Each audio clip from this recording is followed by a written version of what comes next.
So I have here triangle RST and triangle ABC. Now, based on the markings, let us identify the congruent sides muna. So, give me one pair of congruent sides. Yung may isang guhit. Anyone? Segment? Yes, Iho?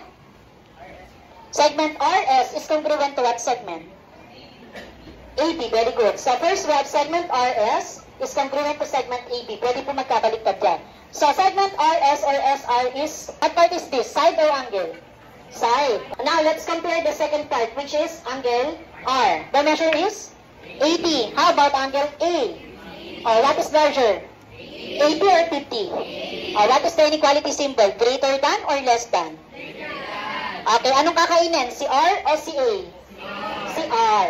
Mas malaki ang 80 kesa sa 50. Therefore, the measure of angle R is greater than to the measure of angle A. O anong part ito?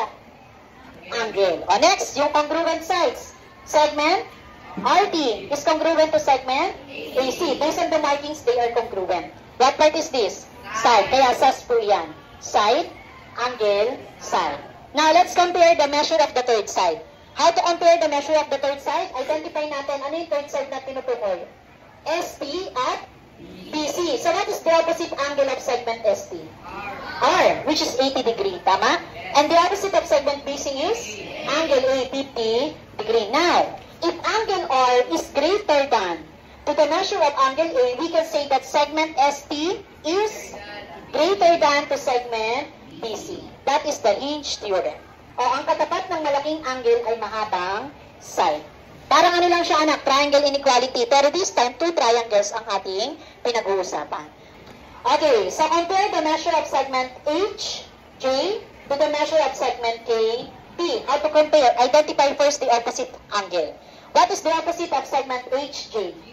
G. And the measure is? 90 kasi may box yan, di ba? Meaning angle G is a right angle. And what is the opposite of segment KP? L.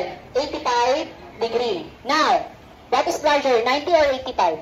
90. Okay, if angle G is greater than to angle L, then we can say that segment HJ is what? Is greater than to segment KB. Question. Do you understand the meaning of hinge theorem?